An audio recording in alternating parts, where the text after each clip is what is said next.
Welcome everyone, and my name is Chris Knight. I'm the director of the Open Aerial Imagery Association, and this is our Open Aerial Imagery Multi-Source Interpretation and Analysis Seminar Series. Well, thank you for having us give this presentation, these presentations today. It's really exciting to be a part of the Open Aerial Imagery Association's seminar series on these topics. And great presentations so far from both Chris and from Christian. So thank you for those. And next, I'll be speaking on open sources of aerial imagery and geospatial data. So the Openstreetmap presentation gave a great example of one organization that offers a tremendous amount of data in many different ways and many different formats. And now I'll be speaking on more types of data. And I'll get started with talking about electro-optical imagery. So very high resolution aerial electro-optical imagery. So electro-optical, abbreviated here as EO, refers to passive sensors that when they collect an image, the aperture opens and it collects reflected light off of the Earth into the sensor, and the sensor then records that light digitally and then stores it and transmits it. So this is a very simplified overview of how that works, but it contrasts with radar, which we'll get into later in the presentation. So very high resolution aerial EO tends to have a resolution of between 5 centimeters to 30 centimeters. And when we talk about resolution in this presentation, it's really thinking about ground sample distance, which is an industry term for talking more technically about resolution. What that means usually is that when you're looking at an image, objects have to be at least, say, 5 centimeters apart from one another at 5 centimeter resolution in order to differentiate them, in order to see them as different objects. So if you say you have a 30 centimeter resolution image, that means you can detect objects on the image that are at least 30 centimeters apart as being different objects instead of just merging into looking at like the same object. So electro-optical imagery is literal data, and which means you can use your eye to interpret it in a literal way. That contrasts with non-literal data, which we'll get into later in this presentation as well. So this is establishing some of the key terms we'll be using. For very high resolution aerial EO with resolution of 5 centimeter to 30 centimeter, this is great for very accurate engineering requirements, for industrial assessments and infrastructure assessments where you need very precise measurements. It's also quite useful in areas difficult to reach by humans. I mean, that's true of all remote sensing, but in the case of very high resolution aerial EO, you can combine very high resolution with also being able to reach areas that humans may find difficult to reach themselves. These sensors are typically mounted on either a UAV, so a drone, or an aircraft. There are a variety of resources available for this type of imagery, including OAIA, our organization here, USGS, the United States Geological Service, and others. The potential downsides for some of this data is that they tend to be region-based, so it's not global coverage, it's regional coverage. There are many different providers. Some of them are free, like OAIA, but others are commercial and charge, and sometimes that can be costly, especially if it's custom. So the more custom the project and the more precise, highest resolution and the more difficult to reach, the higher the cost. The cost goes up for all of that. So next, I'll talk about high resolution EO. So this tends to be resolution of 30 centimeters to 1 meter. And there's global coverage. So these are satellite sensors. There's global coverage for this type of imagery. There are a variety of applications here, including security, financial, environmental, and there are a variety of companies that provide this in the commercial space, including Maxar, Planet, Airbus, and many others. And we'll get into a little bit later, image aggregator companies that are a great place for you to go to look at to see all the different possible providers of high resolution EO. Now, the downside is that there tends to be a small image footprint for high resolution image. So that means there's a small area that the image that the sensor can take at a higher and higher resolution. And the cost tends to be higher as well. But this is a great source of data for areas where there may not be a lot of other imagery data.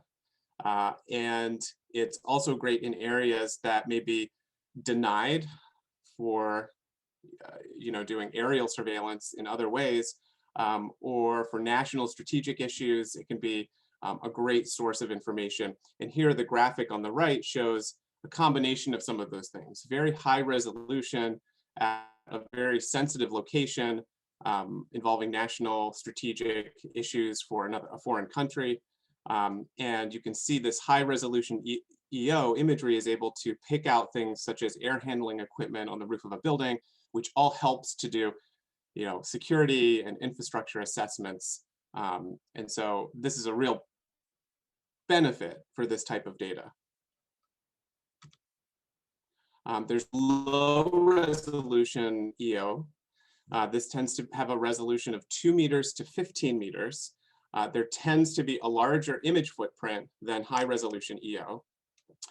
There's also global coverage, and applications here can range from environmental monitoring and agriculture monitoring to the maritime space.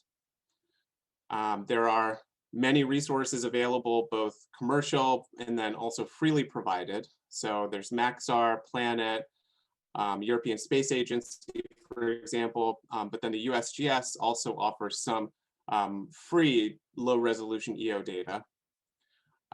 The downside is that there can be more limited utility. And what I would say here is that you just have to be careful with how you focus your research requirements. So you can use low resolution EO imagery for great things. So for example, the graphic on the right shows a very large image footprint. And here you can start doing some environmental assessments. I mentioned the maritime space.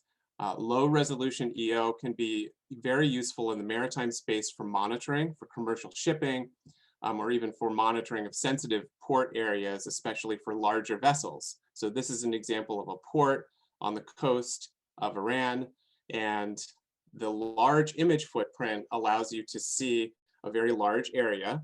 So, and this helps with monitoring for vessels. The larger the object, the easier it is for a low resolution image to have it, to have you be able to literally see it on that image. So here, all these little lines are large bulk carrier vessels.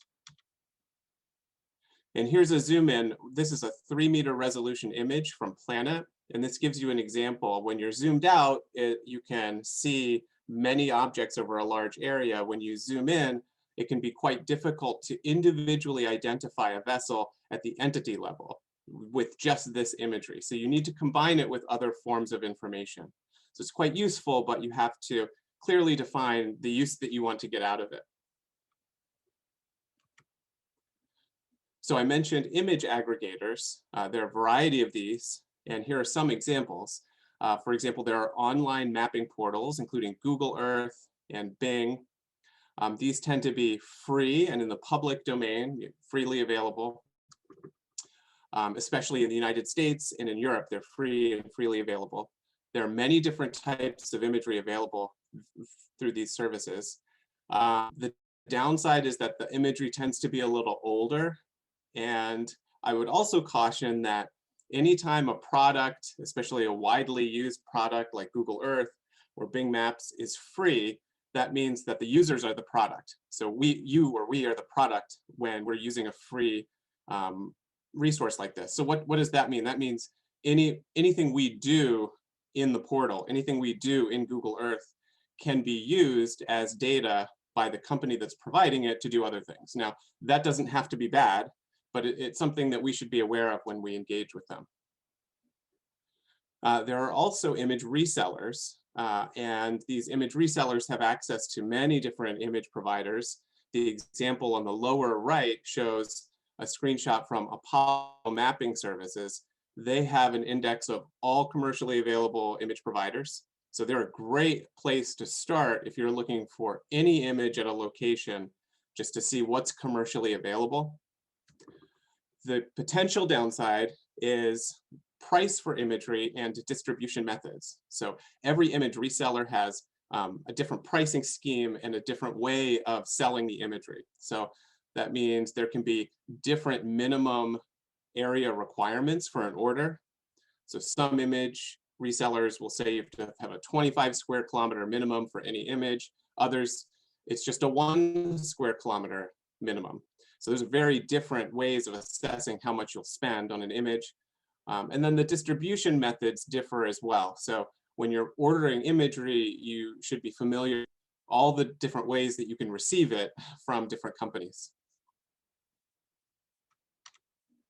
So now we'll move to SAR imagery, so synthetic aperture radar. So synthetic aperture radar refers to active sensor systems. So what that means is that radar sensors will send out a particle to the Earth and it will bounce back. And that bounce back particle will then be recorded in the sensor digitally, and done many times, it will compile an image, in some cases at higher resolutions, literal imagery. So this is an example on the right of an ISI screenshot of their 25 centimeter resolution imagery. This is of Rotterdam Port. And on the right side of that graphic, we can see there are these circular objects. Those are fuel storage tanks. And so the higher the resolution for radar, the more likely it is that we can do some literal interpretation of that imagery.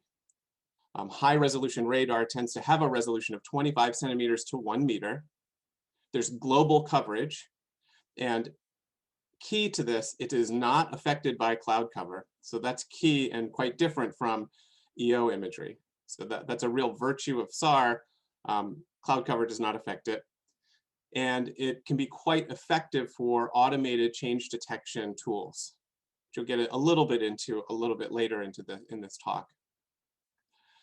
The applications for this include anything from maritime to infrastructure assessments, environmental and security issues. There are a variety of resources available for this, including Maxar, ISI, as is shown here on the right, and Capella Space, and others.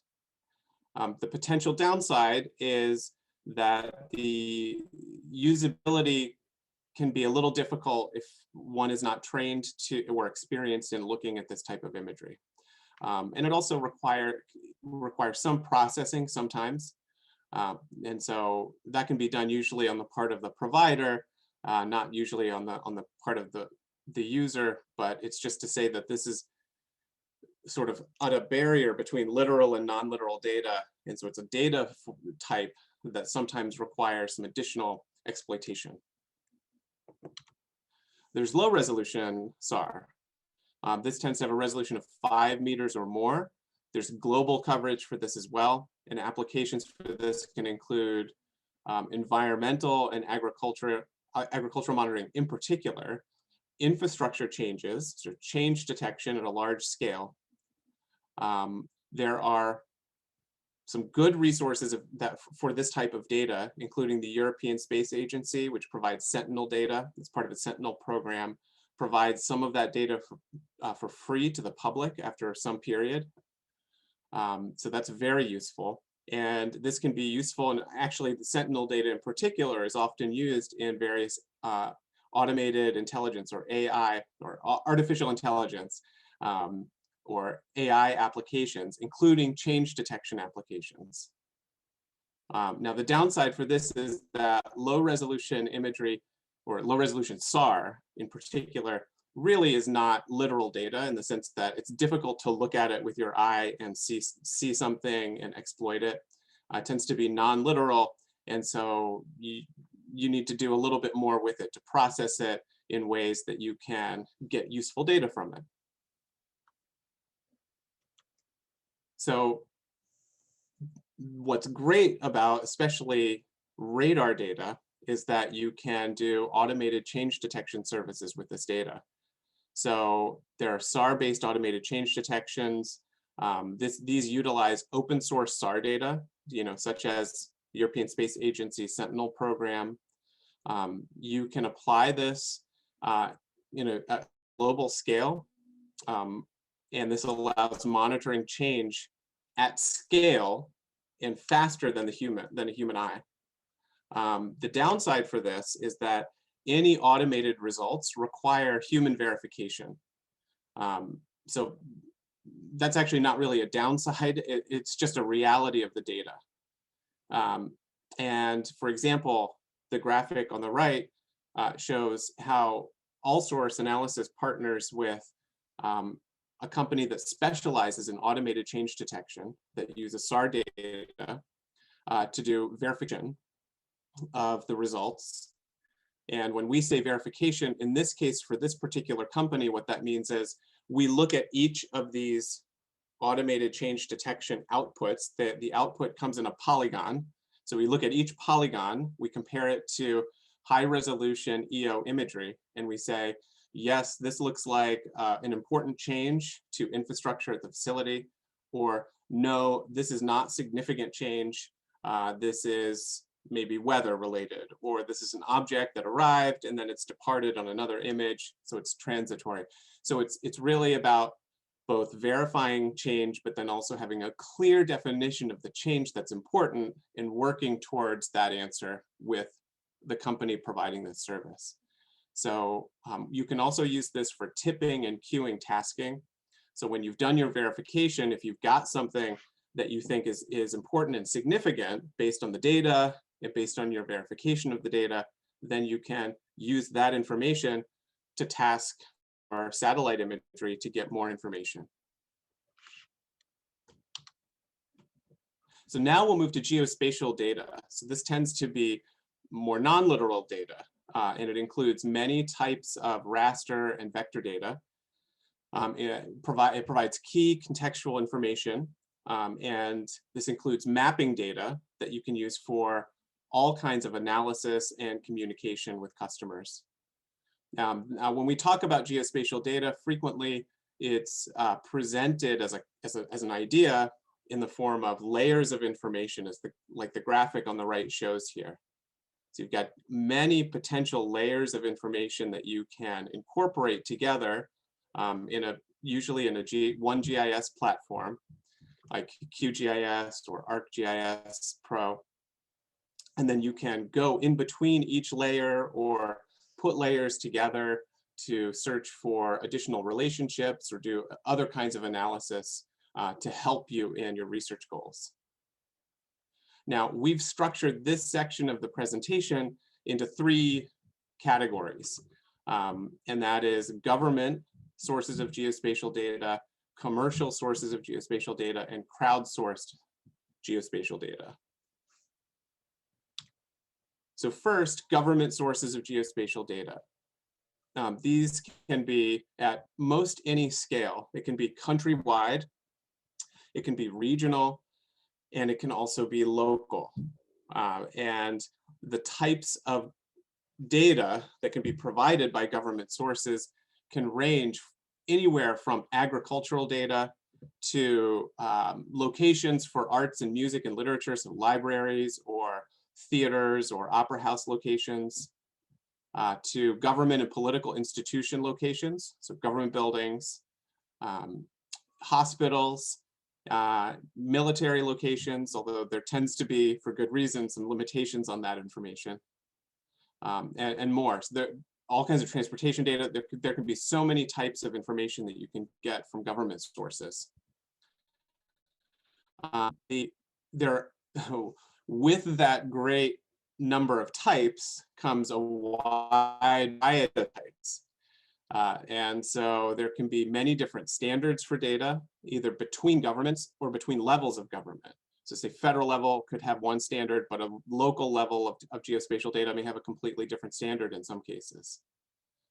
There could be different levels of accuracy, different types of metadata, There can be temporal differences. So that means, for example, in the United States, the US government conducts a full census once every 10 years. So every 10 years, there's a large amount of demographic information that comes out from the US government, whereas local US law enforcement agencies may release law enforcement related data every 15 minutes. So the timing of these data sources can vary widely.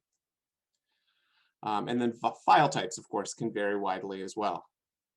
So there can be low cost associated with this, or free data, so that's great, and open use licensing. But again, this wide variation in the types and the accuracy can really be difficult to manage. And so that's the potential downside, is that there's such wide variation. Now, there are a variety of commercial sources of geospatial data. There's freeware, so-called freeware, like I mentioned earlier in this talk, that includes services like Google Earth, Bing Maps. Google Earth in particular is very easy to use it's almost a GIS platform that has imagery loaded into it. So it's a great basic tool to use. It's free now, Google Earth Pro. There are some issues with licensing rights. And so these types of services do not allow you to take their data, especially for Google Earth. You can't take the imagery data in Google Earth and sell it as a product. It's really for use in for open applications. It's for academic and nonprofits to use to coordinate with one another. So that's one type of commercial source of geospatial data. Another type is subscription-based geospatial data. So that includes, for example, Esri, is industry standard, very wide, or a little bit more narrow, like the organization Global Fish, which offers a subscription-based service for monitoring fishing around the world. Now, the positive subscription-based services is that there's great integration of their product with anything that you're using. So Esri in particular does a fantastic job of making sure that you can take almost any form of data and enter it into their platform to use in a way that is intuitive and easy to get started. The downside is that they all require money. So there are costs associated with it, and the systems tend to be closed. And so what that means is when you have an Esri subscription, it can be a little difficult to share data that you've worked on outside of Esri unless the place you want to share it also has an Esri account. And so overcoming those types of things can be a little bit difficult, not impossible. They're just potential differences with freeware, for example. Then there are premium services. So for example, Spire or Planet Analytics, and these tend to be analytic services that you can use for purchase. They tend to be custom. So the example on the right shows a screenshot from Marine Traffic, which is a platform that visualizes AIS data for customers. You can have it subscription. You can also order it custom fit to your research needs. The great part of that is that it's custom. The downside of that is that the more custom anything is, the more expensive it is. So these are some different types of commercial sources of geospatial data. There are also now emerging in the marketplace services for varied analytics. So for example, now Planet has an analytics service, and Planet and AllSource have joined together to put Planet's analytics with AllSource's verification services together into a single product to give a highly accurate analytic-based product for customers. In this case, it's a maritime vessel monitoring project.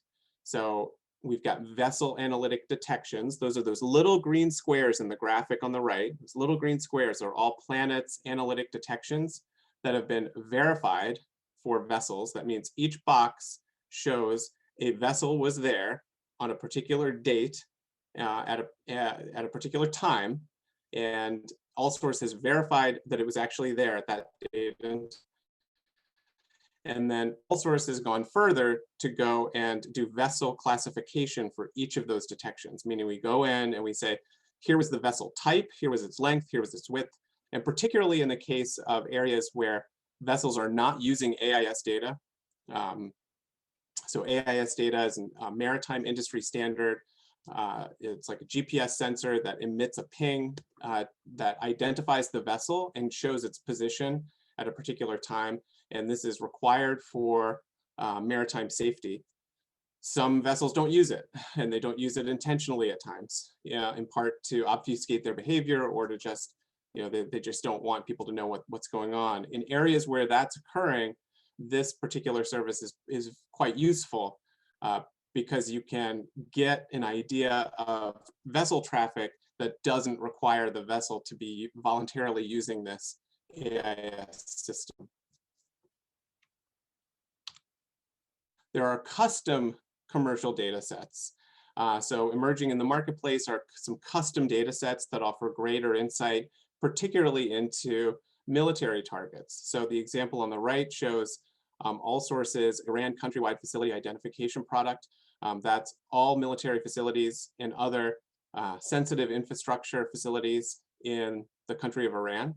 This is particularly useful in areas where it's very difficult for the United States to, or anyone in the United States, whether you work for the military or you work for government or you work in academia or for a nonprofit or an NGO. There are places in the world where you want to get data and it's very difficult to get it. And so this service is a way to provide custom data sets in areas where it's difficult to get that information. So this is one example of a custom commercial data set. This was developed from our work on other contracts where we observed that there's a gap in the data market for key military infrastructure identification and assessment for certain areas of the world. Now we move to crowdsource data. And so earlier there's the fantastic presentation on Openstreetmap and the wonderful amount of information that Openstreetmap in particular provides. These types of data sources are open global social networks that create data sets ranging from subjects such as best places to eat to a very detailed global atlas of the world, not just regional, but global transportation systems, infrastructure, all kinds of information. And in particular, these data sets can be highly accurate, as in the case of Openstreetmap. And yet there are other sources of crowdsourced geospatial data that may not be as accurate. And so we should pay careful attention to the quality and the reliability of this type of information when we engage with it, very widely based on the network and the organization. And so one of the real benefits of the presentations today is that we're introducing everyone, or we're sharing with each other some of the best organizations for this type of data. So Openstreetmap truly is one of those organizations, and that's a great thing to come out of these presentations. It's important to be able to layer different types of information, and that's where real power can come. That's where real great insight can come. So when you start layering things like crowdsourced data with custom data sets that aren't available in any other format, then this can provide even greater insight. So for example, this is a map of China's airfields that AllSource has created as part of its countrywide facility identification program. When you layer that with Openstreetmap, it provides even greater insight to location information. And so in particular, Openstreetmap is great because it gives Chinese names to locations.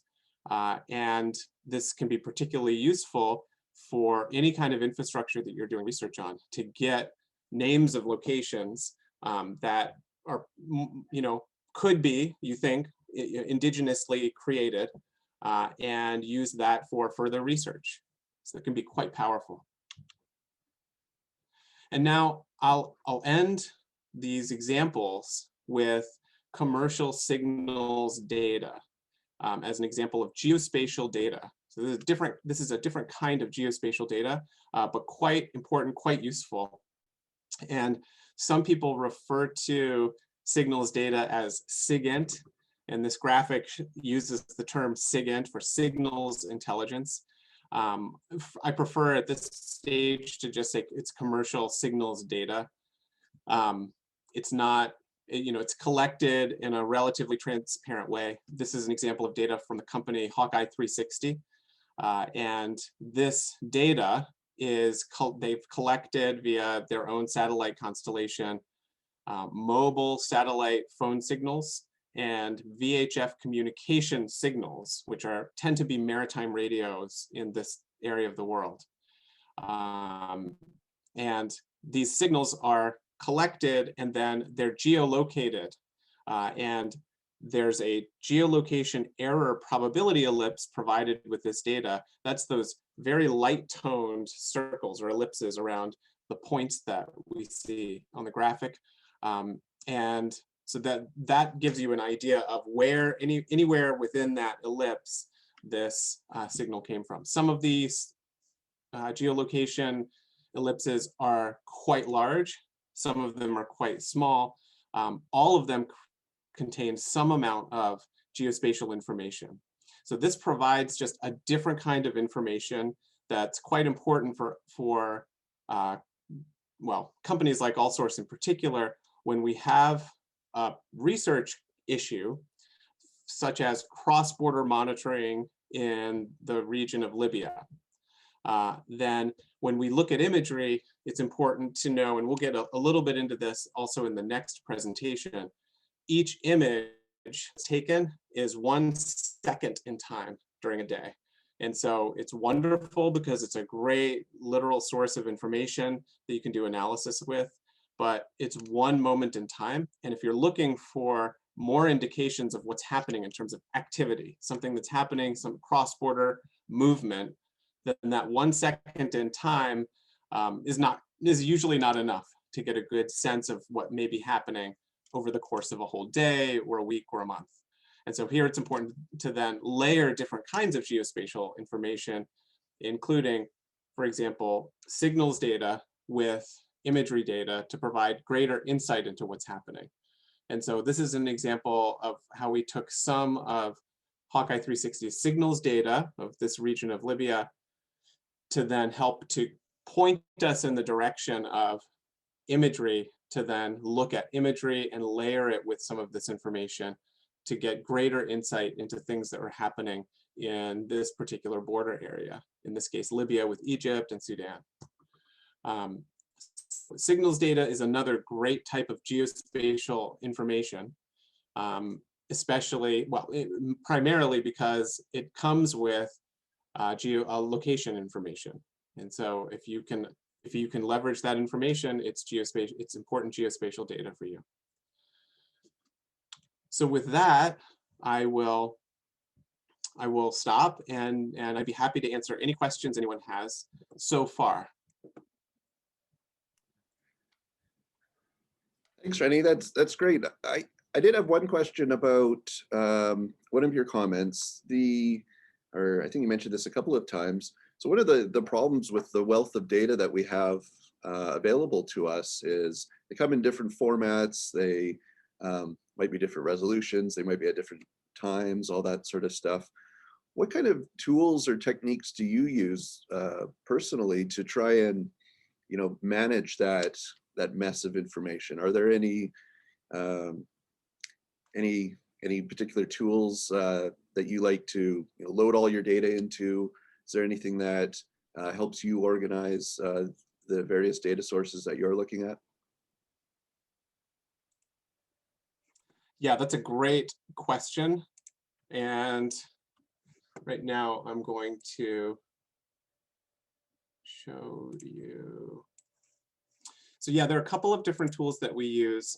One tool, we use Google Earth, but we also use a free tool called QGIS. And this is a GIS platform that is quite versatile and allows you to put many different data types into it. And you can change the format, export into different file types, convert file types. And so it's a great way to just get started, taking information and putting it in. I mean, you can quite literally take a set of data from your folder that you've gotten from somewhere. You don't know what else to do with it. You can just drag it and drop it into QGIS, into this window.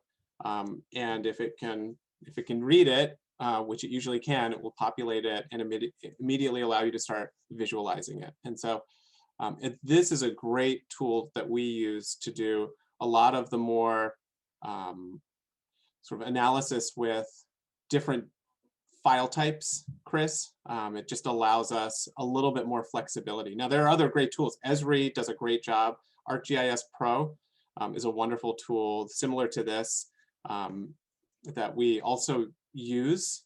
We don't use it as extensively, but we also use that. So GIS platforms now are great resources to be able to start understanding different file types and how to manipulate them in different ways. I'm not a spokesman for either of those companies, by the way. Those are just the tools that we really use. So yeah, no, that's great. QGIS is something that I like to go to quite a bit as well, and we use it for a lot of the stuff on the back end at Open Aerial Imagery Association. There's a question in the chat from Helen. She asks if you have any recommendations for aerial photo sources, free if possible, for grassland analysis.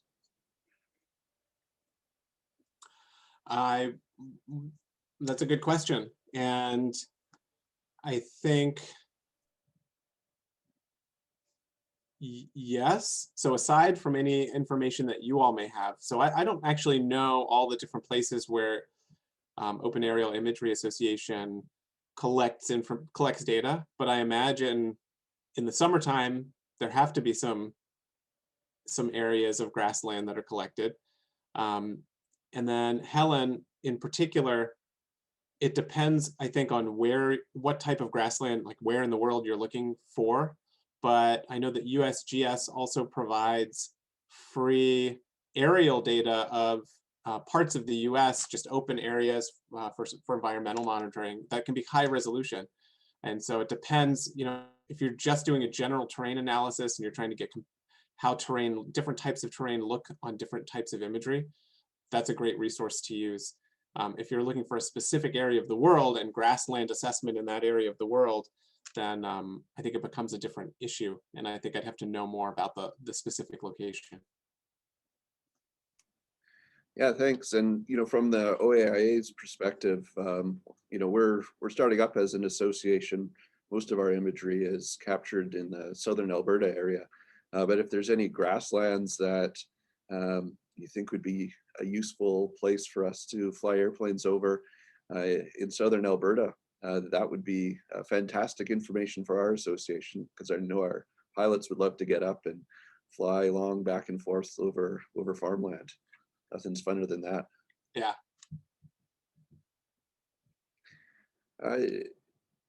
I'll move on to the next topic now.